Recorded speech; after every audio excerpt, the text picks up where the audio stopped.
All right, here we go. Overdrive, off and running. TSN 1050 on the TSN app. Your home smart speaker up on TSN Plus all afternoon. Bryan Hayes, Dave Feschuk, Michael DeStefano, AKL's brother. How you boys doing today?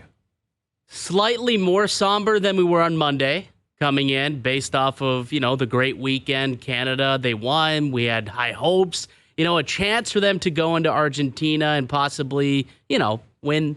I mean, Shock it was a long shot, right? Shock the world. But there was a chance for it to happen. Well, it didn't happen, and there's no chance now. It didn't happen, and there's no chance now. No. I mean, it was still a great performance. Yeah. I mean, I liked how they played. They did not play scared. They played aggressive. They played with heart. They had chances, man. Like, the difference in the game was, as they say in the beautiful game, the class in the final third, right? Yeah, Argentina, they score on their first shot on net. It's a breakdown on the back line, and Messi gets you, right? So I guess in a loss, you do have your moment where the great Lionel Messi scored on Canada in a big, big match in his career. So we do have that. And how was he standing in front of the net with nobody around him? That's a good question. He is a pretty good player. Pretty good player, and he basically created the whole thing before he found himself wide open, which, again, seems like something you might want to check. But, yeah, I thought they started really well. I was really impressed with their start. Sure. I was starting to gain more and more optimism the first 10, 15 minutes. And then, again, Argentina, they break you down, they score, and at that point you realize this is going to be very difficult. And by the time Messi scored, it was over. They weren't scoring three times against Argentina. But they did hold possession. They had some opportunities, not a ton, but they had some, and particularly late. Like you say, they didn't quit. Yeah. They definitely didn't. I mean, Jesse Marsh was substituting basically every 2 or 3 minutes. There were more and more players coming onto the pitch, and they could have. I kind of liked it. I kind of liked it, right? Yeah, they were. They did. Listen, they were massive underdogs. They lost 2-0 in the first match. They lost 2-0 last night. It's not at all surprising. We'll see what they do in the third place match, which clearly won't have nearly as much hype, but I think it's still worthy of something in terms of the platform, in terms of the building towards 2026. You look at CONCACAF, the U.S. didn't get out. Nope. Mexico didn't get out. Like, Canada's the last team standing, and they still have another match of significance. You come home third in Copa America if you can win. Whoever's going to lose tonight, Colombia, Uruguay, they're going to be dogs in that game. They'll be underdogs in whoever they play. If you find a way to get up off the mat, Jesse Marsh is going to use that as a building block, again, for the future. You find a way to get a win on the weekend, then, hey, that's a very successful tournament. Absolutely. Really successful. If you would have asked them like 3 weeks ago, hey, would you take a third-place finish? Everyone obviously. Of course. Absolutely will take a third-place finish. Getting out of the group stage. Play 6 games at the Copa America, sign me up. And this is what they have the opportunity to do. And, it's the third-place game, not the first-place game, so it doesn't have the levity that it could have if they shocked the world last night. But I still think it's really good for, this program to be able to play another high-quality team. Right, another high-quality game that's extremely meaningful, right? I mean, it's going to be awesome for the players involved. I don't know if they're going to – it'll be interesting because it sounded as though, like, the big storyline coming out of last night's game was kind of the lack of depth, I guess you could say, with the Canadian team. And they didn't necessarily have as many players that they could turn to off the bench. They had to start basically all of their best guys. And, they filtered some guys in late yesterday in the game when it was over at 2-0. I'll be curious to see if things change in this upcoming game where there's not as much meaning, I suppose, but if they try to get more looks at some of those younger players, like the Ahmeds and some of the other guys who kind of came in last night. Sounds like that is the plan. And Marsh said that he realized pretty quickly how tired they were. Yeah. Which I'm not sure why they were more tired than Argentina. Well, I mean, when you looked at Argentina, they were subbing in guys. They weren't even using some of their best guys. Throughout the tournament, too. Yeah. Right? Like, all throughout I saw a stat, I think they were tied for the least amount of players used throughout this tournament. And Canada played 5 games. Some of the other teams only played the 3 group stage games. So you got 18 guys who've played the entire time compared to Argentina, who had and it was plenty hot more guys and muggy last night, too. It was really, but still, like, they were, and Davies wasn't substituted based on, fitness necessarily. Injury, he was injury and he had hurt. to come out. And I mean, there's still a lot to play for. Yeah. In the third place game. Totally agree. I mean, one of the things is you get an extra $1 million for your federation. And we need to have cash. I was going to say for a federation we need to have money. That was considering bankruptcy protection not too long ago. An extra $1 million probably comes in handy. We could use the cash. I think it seems to go out the window quite fast. So bringing some in for a change might be a good idea. Is Davies expected to play in that game? Is he good? Have we heard an update there? I don't know. I mean, that seems to be hovering around the camp as all these guys are concerned about the transfer window over in Europe and where are they going to play next. And I'm sure they're on their phones daily with their agents and who's showing interest and who's like. It sounds as if that's a part of the distraction as well, which I'm sure again does not only apply to Canada, but when you have guys like stars of Europe or wherever they happen to play, they're more comfortable probably talking money and talking opportunity. Where what Canada's done, and a number of these players have been able to do, which has been big for their platform, is play themselves into the scouting reports of teams all throughout the world. Yeah. And as a result, probably getting opportunities maybe they didn't see coming. Like that's the human element of it, where you have a great group stage, player X, whoever it happens to be, and then all of a sudden your agent gets a call from a team in France or something. You're like, this is going to change my life. Yeah. Yet I got to prepare for the quarterfinals. 100%. Or the semifinals or whatever it is. Yeah. Well, I mean, that's the thing. I think if you look back at this tournament, no matter if they win the third place game or not, I think this is going to be the moment we remember that Canada went from just another pretender to a serious team that you can't overlook. Like Argentina did not overlook us. Argentina took us very seriously. Argentina played a very conservative style of football, and they didn't get that many chances, but they made good on them, right? I don't think you've been able to say that before. Like the possession was basically 50-50. Yeah. I think it was 60-40 at the half in the first half. But, basically it evens out. I think, again, the officiating, that's 2 games in a row where the fouls have been substantially in favor of the opponent. Yeah. And that's, it's a loser's mentality. I get it. You can call it frustrating, though, to watch. There's no way these South American refs don't look at this without some bias where they say Canada shouldn't be here. Or at a minimum, it's, well, if I'm going to choose if the great Argentina did something or Canada, the hockey country, did something, I think subconsciously they're like, they're blowing the whistle more for Canada. Yeah. And that was in effect last night. And it led to that first goal. Exactly. Like Jesse Marsh was livid. It led to the goal against Venezuela as well. The same thing where there should have been a foul called or a card given that slowed the match down. The goalie came out and grabbed the goalie interference. That should have completely slowed down the match. Yeah. Completely slowed down everything and readjusted basically the whole set pieces around the pitch.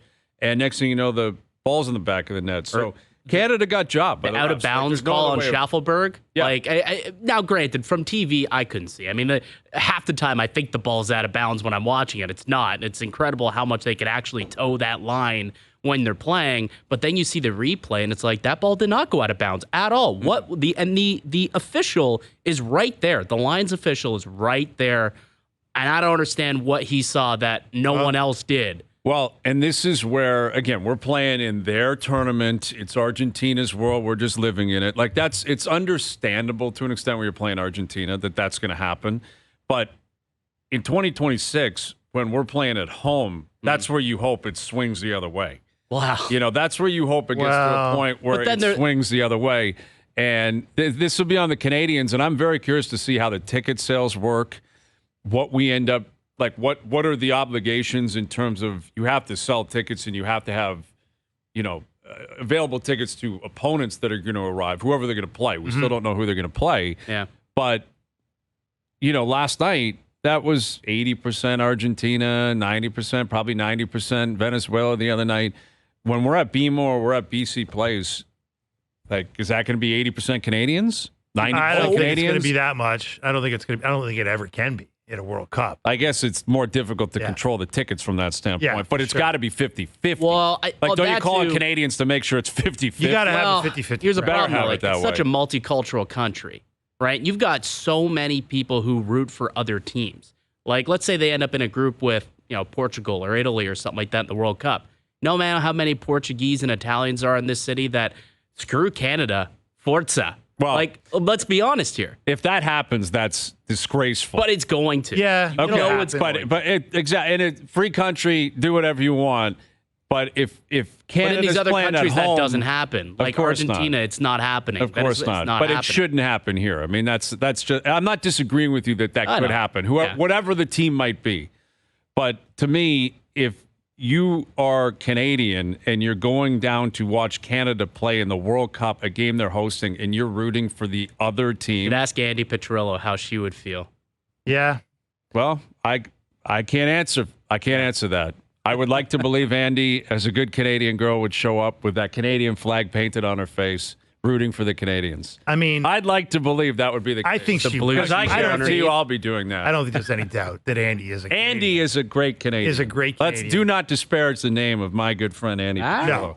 How dare you? But let's not forget, no matter what soil these games are played on, like that was on American soil last night, but it was a South American tournament. Yes. It was a South American invitational that Canada was, invited to, by the grace of the South Americans. Right.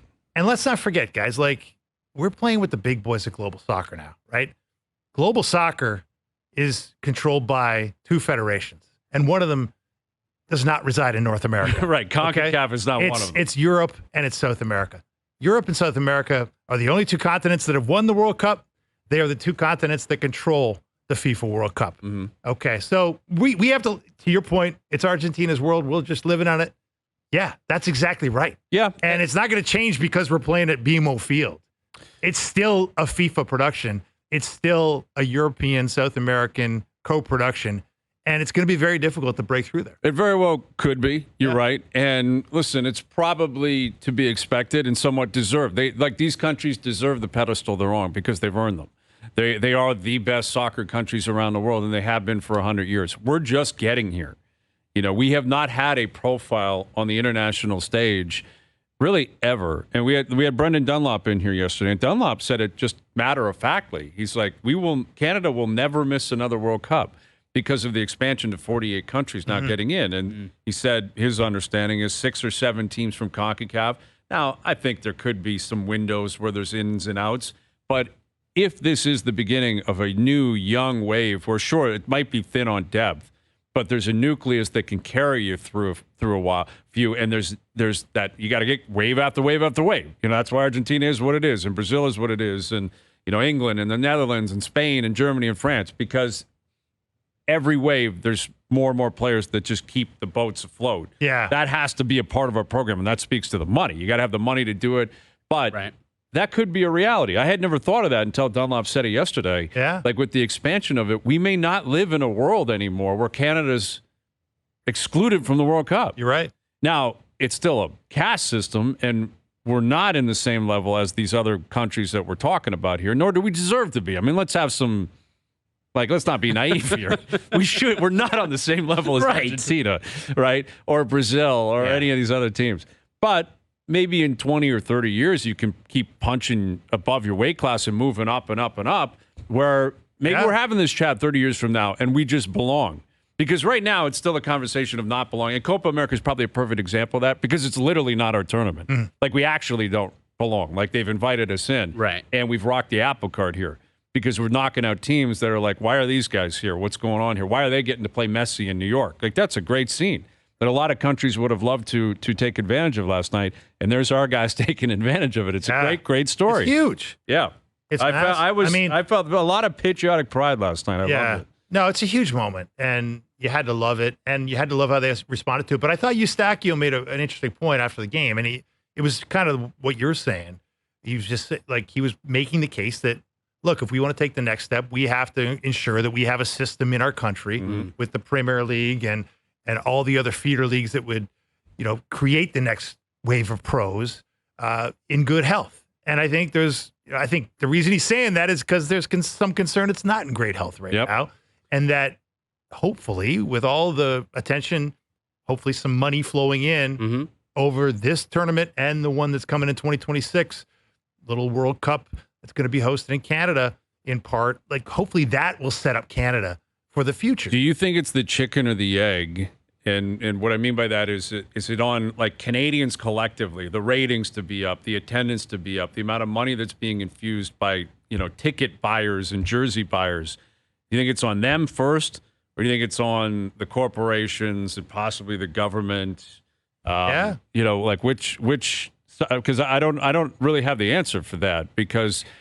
Well, it's always been like, you got to do this, you got to do this. And then you look at it and you say, there's just not enough support. Yeah. Like, you can't just create the money, right? Like, when Canada didn't have a big profile in terms of their national team and they were ranked 130th in the world and getting smoked, no one was watching. No one was going. And no one was – they played damn BMO and no one even knew they were in town. You're right. So what were we really expecting at that point? That all these corporations are just going to say, here's $1 billion. Please do this for us. That's what they've done for Hockey Canada in the past. But people show up for that. Yeah. That's the you're right. They're a superpower. And hockey is a part of our history. Our DNA. Yes. I mean, here's the thing. They've gotten to a point where people are invested. So I think, you've gotten through that wave where the team sucked and no one cared and it just wasn't there. Well, now the team is here and they've shown that they can be successful and they're worth investing in. I think that's the conversation that, obviously the government and everybody has, all these people have is this really worth investing in? I think they've proven over the last couple of weeks that they are. Yeah. Because when you give them a chance and they get the proper resources and a quality guy like Jesse Marsh, which they had to invest in, look what you get. Yeah. So I think they've proven it, but they got to take the momentum from this tournament and keep it going, right? Like when they made the World Cup, it was a great story, right? Everything was awesome, right? Herdman comes in, everyone loved him, and then they took a step back. Last year, didn't make the Gold Cup, and it wasn't great, and people, it was in a bit of a fog for Soccer Canada. There's a bunch of off the field situation that was going on there as well. So they got to take the momentum of this tournament. They got to ride it, and that's how I think you can keep things going all the way through to 2026 and beyond. Yeah, exactly. Well, it's like everything, though. It's like when you're talking about the Blue Jays. Like, Mark Shapiro has been very successful at getting money from the owner, right? They got a lot of money to spend. Yes, spent $400 million on the ballpark, and they were among the top 10 spenders on talent in baseball this year. Yeah. They just haven't spent it wisely. Are you spending it wisely? So that's the thing. And appropriately. And I think now it's going to be a lot more scrutiny on the folks that run Soccer Canada about what they're doing with that money. Mm-hmm. How much they're getting, how much they're able to bring in. From your point, like, can they attract corporate sponsorship in a way they never have? You would think this is the moment you probably can. Well, especially when you get to 26. Right. For sure. It's going to have an Olympic vibe to it. Right. But then once you get that, and we assume they're going to get it, let's hope they get it. You'd have to be a really bad salesman not to get it. Well, that's the thing. Who's selling? Right. Like, I'd like to know that. Whose responsibility is that to make sure you get it? Because I guess it's whoever's running the CSA, but in conjunction with the government, because like we all collectively as a country and the city of Toronto and the city of Vancouver, we got a lot at stake here. We're paying for it. We're paying for it, and it's also the whole world's coming. Yeah. And the whole world's watching. Like when we got to Vancouver in 2010, like we were well aware of what was at stake there and what we were trying to show the world. And it's not much different here. No. Like everyone's like, all right, what do you got? Well, like we better be ready to rock here. I'll tell you what, like speaking of Keith Pelly, when he arrived as the CEO of MLSE, that was one of the points. We didn't really write much about it at the time, but he was pointing that out in the interviews that he did upon his arrival. And obviously he had to talk about the Leafs, he had to talk about the Raptors, he had to talk about TFC, but he also talked about, MLSE's interest in making the World Cup as big as can be. Like the opportunity that is a World Cup. Because it can help, it can lift all boats, right? That's probably, people may not want to hear it. That's who you need selling for you. Yeah. It's MLSE. They know how to make money. They know how to create money. They know how to get money. And they do have an international reputation. Right. That is very well thought of. Forget that. I know Leaf fans will say, well, they haven't won. Yes, I understand that. And they're making a hell of a lot of money despite it. The conglomerate that is Maple Leaf Sports and Entertainment is one of the 10 or 15 popping sports brands in the world in terms of how much they own and what they do and what they have. And maybe, I don't know if that falls under the jurisdiction of Keith Pelly. They own BMO Field. Yeah. I mean, they don't, they have a partnership, where they have access to BMO Field, but obviously they see it as a place where they can step in and help. Right. Okay. And obviously profit, because that's the idea. Of course. I mean, there's got to be a secondary element to it. And buy a so Canada that's great. jersey and also Leaf tickets or Raptor tickets. Well, they don't have it. Yeah, exactly. But I mean, the point is, your point is exactly right, though, Hayes. Like, you need professional salesman Yes. selling this thing, right? Yeah. And nobody sells better than MLSE. Nobody knows how to take a corporate budget and say, hey, we can help you spend that. Wouldn't that be incredible if MLSE tried to buy Canada Soccer? You're not a bad idea. Get off your maybe hands. just, privatize side. the national team. It's a team that's on the upswing. It would be a terrible investment. They might. I could see maybe even Larry Tannenbaum just kind of splinters off and does his own thing. Yeah. Right? Yeah. Maybe he tries to buy the national team. Well, there's been a lot of entrepreneurial spirits that have taken a piece of international soccer in the past. So why not them? Anything's possible. Yeah. That was tough last night after watching that. You flip over the Jays game. Oh, Oh, my God. goodness. Kikuchi, 13 strikeouts. And obviously they keep him in there because the bullpen. You can't go to that bullpen. It's the worst bullpen in Major League Baseball. It is statistically the worst bullpen in the league. So naturally, John Schneider has no faith in it. And that's a bingo card outing last night. Wild pitch walk-off is one you don't see often. You don't see a wild pitch walk-off very often. And it happened to be a guy that I'm sure is on the trade block right now, and Trevor Richards, and his numbers have been pretty good. And it's kind of a bloopy single to the 9-hitter that gets up the middle, kind of a miscommunication that keeps the Giants alive, and all of a sudden a wild pitch walk-off, and there goes your 3-game winning streak. Just a microcosm of the Jays season, though, isn't it? Like, just a little bit of bad luck. You got a bunch of injuries to the bullpen, so you got to go with this guy. Chad Green, I guess, wasn't available to go and close out the game. And then all of a sudden, a guy who is elite at blocking pitches, like that's Danny Jansen's bread and butter. He's an elite defender at blocking. And the one time, a little bad luck and it blocks and bounces the wrong way, and that's game. It's like, I don't think you can blame. Yeah, no, that wasn't blame Danny on that. I'm not blaming it on Danny. I'm saying that's the way the Jays season has been so unlucky this year. And that's exactly what last night was. I mean, that went right off the glove of Leo Jimenez. If he keeps that in the infield, I don't think we get that tying run to come around and score. Probably stays at third base. But it knocks off his glove, and Bo runs past it, and it ends up in the outfield, and then it's a tie game. Yeah. Like everything went against them. Bad bounces. Bad bounces, but I guess you create your own bounces. Like the Giants would say, we stayed alive.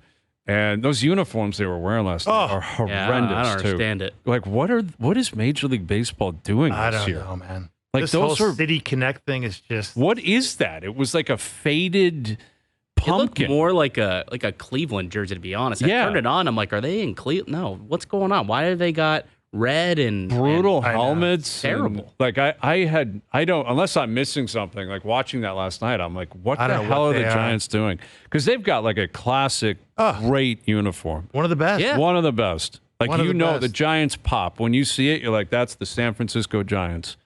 And those uniforms last night were horrendous. Perplexing. I don't get it. And yet they walk away with a win last night. And the Jays are back in action tonight. Yeah, it's tough to watch. What else are you going to say? It's tough to watch. I guess the only thing you can say, speaking of salesmanship, like at least Yusei Kikuchi is reminding people that he is a hell of a pitcher, a hell of a lefty. Yep. That could help a lot of teams and will be presumably available to the highest bidder very shortly. He better be. That's the, I guess, report today from Mark Feinsand of MLB.com and MLB Network that teams around the league are being told, according to him, that the Jays are only selling rentals. So in other words, free agents. Yeah, free agents. So he said the consensus among a dozen executives we spoke with is the Jays will attempt to move most of or all of their rental players if they sell, working to add some prospects to a farm system that's entered the season ranked number 4 by MLB Pipeline. And an NL executive said, I think they sell in pending free agents, but nothing else unless they get blown away, in quotes. So that list is Justin Turner, Kikuchi, Danny Jansen, and Kiermaier. Yeah, which that's essentially it. Turner's going to get you nothing. He's a veteran bat that's won a World Series. Kiermaier's going to get you nothing. Garcia. Yeah, Garcia's an interesting might get you one. Something. Garcia, Richards, Kikuchi can get you something. You don't think Jansen has much value as well? They got to figure out what they're doing with Jansen. I mean, Jansen hasn't hit a home run in like 2 months. Yeah, and Kirk, they get no power whatsoever from behind the plate. Jansen, yeah, he would have some value as a defensive catcher. As a guy that when he does get hot, he does contribute at the plate. He is capable of giving you some sort of production at the plate. But they have to make a decision on what they're doing. Like, if you move on from Jansen, okay, you have Alejandro Kirk, who's a mess, and what? Like, what are you doing? That's exactly it. And you traded Marino because you were going to go with Jansen and Kirk for the foreseeable future. So I'm not sure how I can make sense of that. I feel like they probably wait until the offseason to figure out what they're going to do with that position. Probably have to hold firm again. Yeah, and I guess this would again answer what I think we've always known. They're not trading Bichette or Vladdy this month. Like, that's not happening. No, doesn't feel like they'll it. figure that out in the offseason. They'll get to the winter meetings, and that'll be a big part of the conversation. What are they doing with those two? But yeah, more on that later this afternoon. Leo Rautins coming up. Canada's team has been officially announced for the men's side in terms of who is off to the Paris games. Obviously, the team's pretty stacked. You know, we talk about soccer, you know, in the coming of age. The men's basketball team is pretty loaded right now. We'll catch up with Leo, get his take on that. And probably the least surprising thing of all time, Kawhi Leonard has pulled the shoot on the Americans. Why was he ever even there? I don't know. Like, who That makes called no sense. Kawhi and said, please come? Photo op. Like, there was no way he was making it to Paris. I mean, he deserves to be on the team, theoretically. Okay. Never played in the Olympics before. He wanted to play, allegedly. So what happened? Well, I mean, you're right. I mean, that's what I was. I mean, everybody's, you know, all the bettors are saying they're overwhelming favorites. And I agree. They're overwhelming favorites if they're healthy. And already you got Durant can't play tonight. Kawhi Leonard's pulling himself out of the games. You know, you got 39-year-old LeBron. Steph, how long until Embiid's got a knee problem? Steph's got an ankle problem. LeBron will be fine. He's the man immune to injury. He'll always play. Anthony Edwards is the guy, no? He's the guy now. Yeah. Well, he's the guy. Goes That's for him. the other one. That's the other problem. That bad playmaker Anthony Edwards thinks he's the number one option. I could see this imploding. That's for what I the mean. Americans. Like, and Anthony Davis probably he's already. can't stay healthy. Did you see him walking out of the gym yesterday? He's limping and he's got both his knees in ice bags. Like, these guys are old. Davis does? Yeah, Anthony Davis. Yeah. The video I saw of I don't know if it was yesterday. It was at camp, and he was limping. He may just permanently limp around. I don't know what's up. Yeah, he didn't Street look good. clothes in Paris. He never looks good. Yeah, see, street clothes in Paris. Wouldn't that be That's right. something? But yeah, Kawhi. But all I'm saying, guys, is, you know, like, I like betting an underdog here. Yeah, I agree with you. I just think, look, if everything goes their way, they're probably the best team. But what are the odds everything goes their way? Let's see what Leo Rautins has to say about that. We'll catch up with Leo, get his take on the Canadian team being announced, get his take on the Americans, Kawhi not being there. How do we look back on Kawhi's career? How much of a miracle it was in 19 that he played as much as he did. That's probably the real story if you're a Raptor fan, because that was it. He got to LA, it was never the same, and we know what happened the year before in San Antonio. Yeah, and yet he's had 3 contracts since. He's still making $50 million.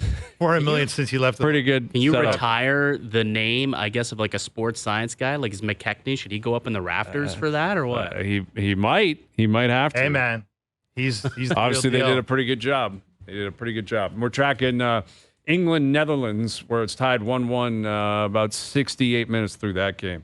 Dave Feschuk in here, Al's brother in here on Bryan Hayes. Overdrive continues. TSN 1050 and on TSN Plus. Overdrive continues, brought to you by FanDuel, bringing you everything from the opening line of the final score, 1-1, England, Netherlands, semifinals of the Euros, waiting to see who's going to play Spain in the final.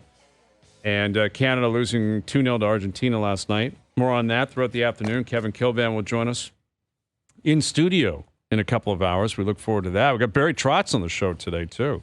Nice. So Barry's coming up to basically explain how they shocked the world, right? Getting Stamkos. Winners of the offseason so far. So far, yeah. What does that mean? Well, we'll find out in Talk to the Ottawa Senators about that. Hey man, what is that worth? I don't know. Hey, they won the offseason. It's worth something. Yeah, it's better than losing the offseason. Right. That is 100% for sure.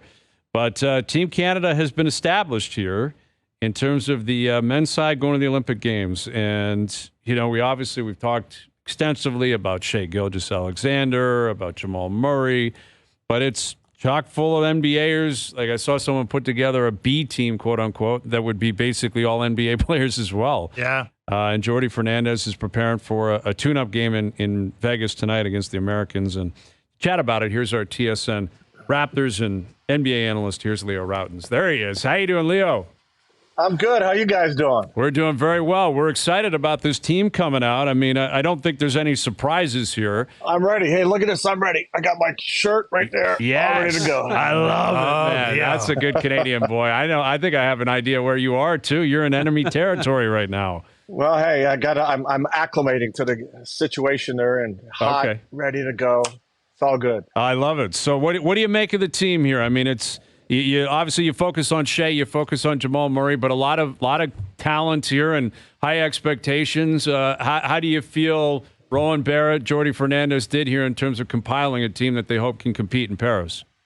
I mean, hey, hands down, this is easily the most talented team Canada's ever had. There's no question about that. I mean, you're talking about an MVP candidate in Shai, a great NBA champion in Jamal Murray. And as you go down the list, what impresses me about this team is these guys are all in. We had an opportunity a few weeks ago. We brought in, every former from 76 on former Olympian teams that came in. And just hanging around these guys and being around these guys, it's really impressive. They are 100% in. They're completely committed. And, one of the conversations we had when talking to them, that all that matters is winning. Nothing else matters. Stats don't matter. Minutes don't matter. Nothing. You just got to be completely locked in and realize what this is all about. And these guys do. I really believe that these guys have that kind of feeling about this team and what they're capable of doing. When I looked at the roster, I'll be very honest. I actually even expressed this to Rowan Barrett in one of our conversations, that Canada's still a little on as far as height. They're not the tallest team. There's one player that's not there. His name's Kyle Wilcher, 7-footer. Some of you guys might remember he was in Raptors camp years ago. He's a 7-footer playing high-level Euro ball, can shoot from anywhere on the floor. He's gotten bigger, stronger. He's one guy I'm going, man, I'd like to have him on that team for his length and his ability to space the floor. But other than that, you look at this roster and you go, it's a pretty darn good roster. Well, and Leo, you've got a lot of history, on the international level, and like you said, that is something that I think everyone pinpointed coming into camp, even, and especially with Zach Edey pulling out. And I don't know if Edey would have made it anyway, but Edey's a big boy. I mean, he would have supplied the size.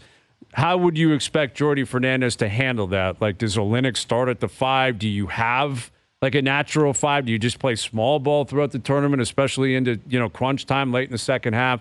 How do you handle what you just addressed, the fact that they don't have size that really pops up off the page at this point? Well, you're going to have to do it by committee, right? Kelly is a 7-footer. Kem Birch is a tremendous defensive player, even though he's about 6'8". So you're Dwight Powell has played center in the NBA. I mean, he plays 5 and he's physical.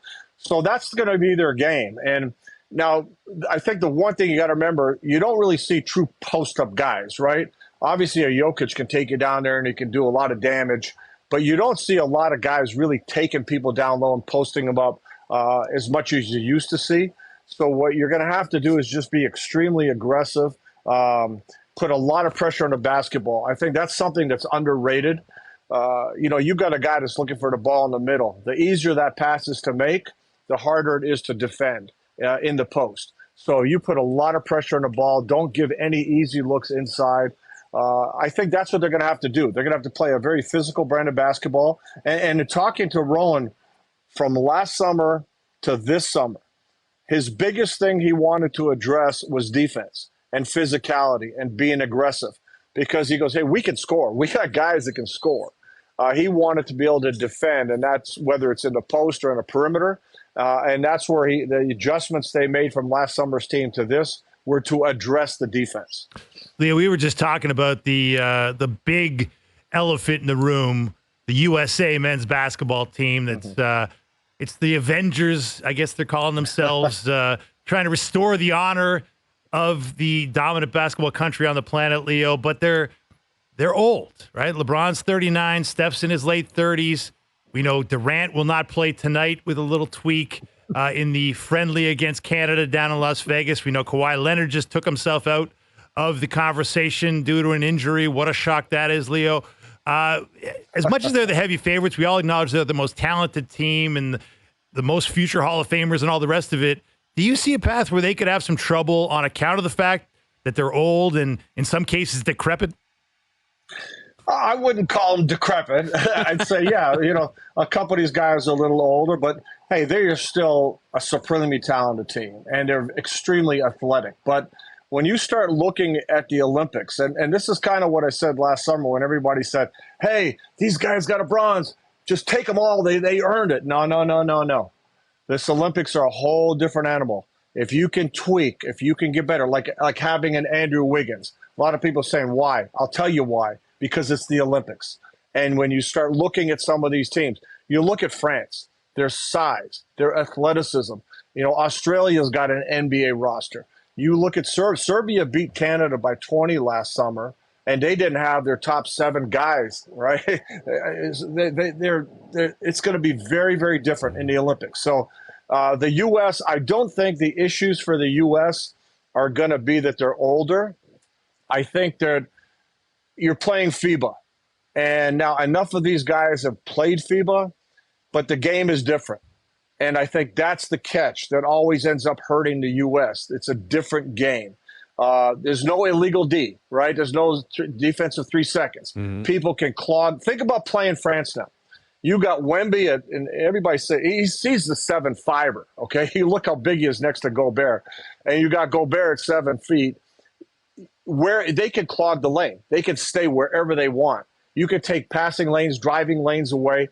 You can't do that in the NBA. It's a entirely different game in FIBA.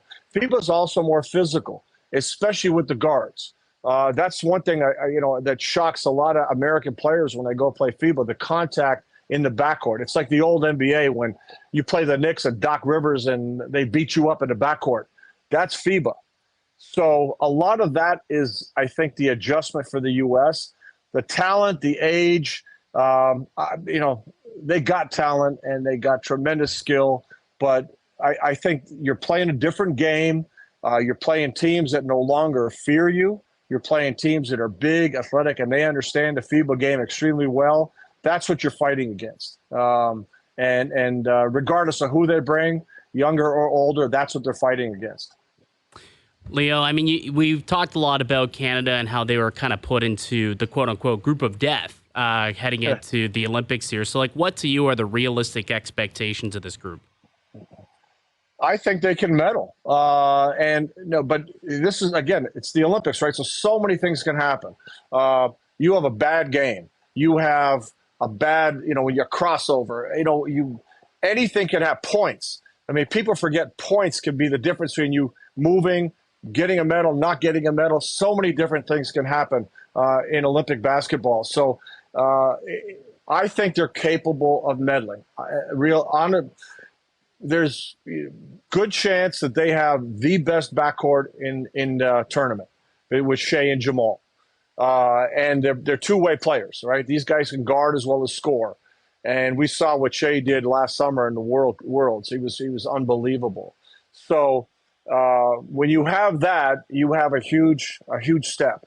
And I think you have great complementary guys and guys that can shoot, guys that can score. So they're capable of winning. But you need some luck. You're going to have some luck. So the ball's going to have to bounce your way. The officiating is different. You're going to have some calls go your way. A lot of things have to fall into place because things become so crazy in international basketball. But as far as what they're capable of, this team can medal. Is it unrealistic to think they could win a gold? No, they could. They are capable. But at the same time, there's a handful of teams that are all capable of doing exactly the same thing. So hitting your groove, making your shots, keeping your head into it, not getting sidetracked with the officials or anything else, and just playing through everything. And each game is a big game. Each game, the amount of points you score. If you're up 10, be up 20. If you're down 10, you got to cut that lead down to 2-1, whatever. If you're going to lose by as little as you can, win by as much as you can. You really got to be locked in Olympic basketball. And if they can do that, anything can happen. with Leo Rautins, and obviously we've talked about that backcourt, and that's what really pops is Shai and Jamal. But when you look past those two, who else do you expect to have a big impact if this works for them? Let's say they medal. Let's say they chase gold. Is it Nembhard? Is it RJ Barrett? Is it Dylan Brooks? Lou Dort? Like who do you think needs to be that third guy? Like who would you say if he plays the best way he can play, and Shai and Jamal Murray play the best way they can play, that's going to give Canada their best shot? Well, I think we saw it last summer, Dylan Brooks, right? I mean, his edge, the edge that he plays with. I mean, going into Spain, you're down against Spain. He drops big numbers in that game. He plays with no fear.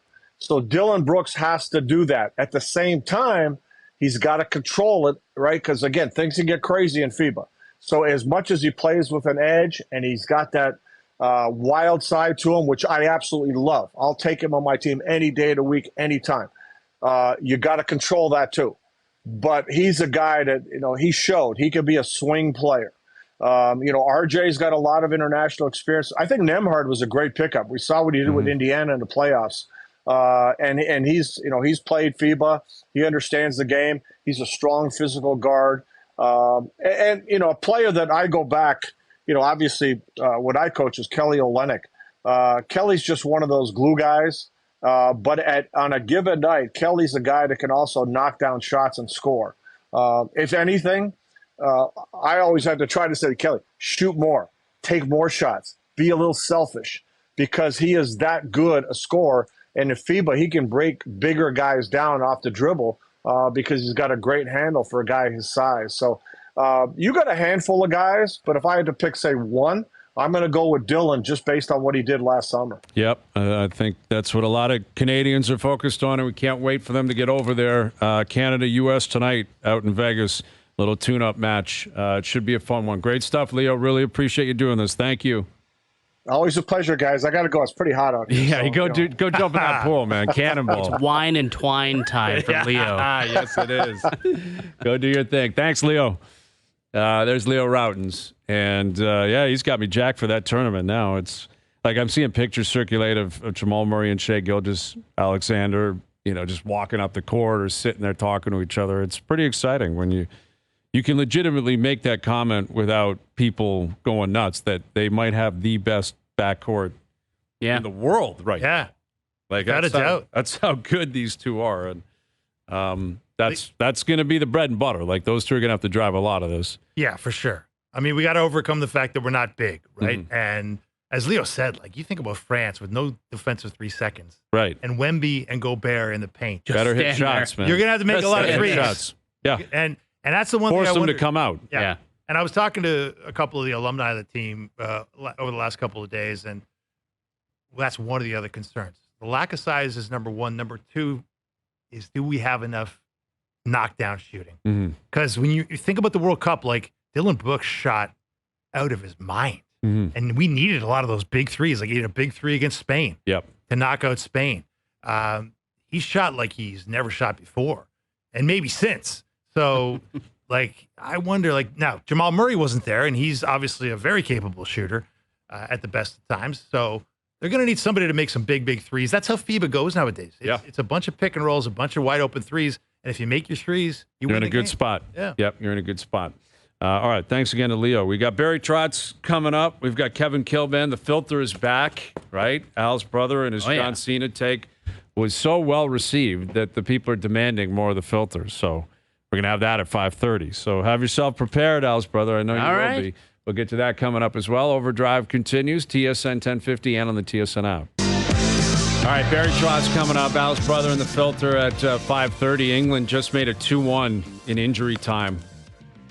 It looks as if we're already basically past what the ref was willing to allot anyway. So the whistle should be going any minute now, and England could be off to the final of the Euros. Wow. And if you've been following this tournament at all, or the English media and their fans, a lot of people just hate Gareth Southgate. Yeah. Their manager. And this guy's got them in the final. Yeah. And they were down 1-0. Harry Kane scored on a penalty, and England just scored in the 90th minute to take a 2-1 lead. It looks like England's off to play Spain. Such a heartbreak. Unbelievable. Heartbreak for Netherlands. and the Dutch fans out there. But I'll tell you what, man. Like, you talk about pressure. We talk about, does the pressure overwhelm the Maple Leafs, right? And is there more pressure than being an England footballer? I don't England see soccer player. With their history, they haven't won since 66. Yeah. And they were the favorites to win this thing. Yeah. And they've getting nothing but grief over how they're winning. They're not scoring enough. The coach is too conservative. Mm-hmm. He's playing park the bus football with a skilled team that should be unleashed. And yet here they are. And it's 2-1, and I'll bet you this is it right here. Clear it, This and has that to should be be it. it. That's going to be it. I think England looks like they're going through, and it's England-Spain. That will be Good electric. final. Good final. You already saw the Dutch go at it with the English before the game, like all over Germany. There's tilts everywhere. Unreal. Like the English will pour into the streets now, and it will be so obnoxious. Oh, Can you imagine? man. They're going to be just on edge over there. Matt, the pub game right now in England, imagine it. Well, what is it? 5 hours? It's 5 to 10 over there. And My God. You get into July and August, no one goes to work over there it's a anywhere in party. Europe. It's going to be such a party. Don't you love international soccer, though? They added 2 minutes of extra time, and now they're in the 5th minute of extra time. Right. Why not? I mean, I don't understand. You know, that's something I noticed about last night, by the way. They didn't even get to extra time. I don't know if you know. It seemed as though they just, like, there was 30 seconds left until you got to, like, the 3 or 4 minutes of extra time, and they're like, we'll just call it here. It's like, what? It's over. I mean, the game was over, whatever, but it's like, what do you mean you're calling it early? Yeah, well, there it is. The refs just called it. How about that? England beats the Netherlands 2-1, and England is off to the Euro final. Back-to-back Euro finals for England. And it'll be England-Spain this weekend on TSN. All right, Kevin Kilbane on that and more still to come later this afternoon. Overdrive continues. TSN 1050 and on TSN Plus.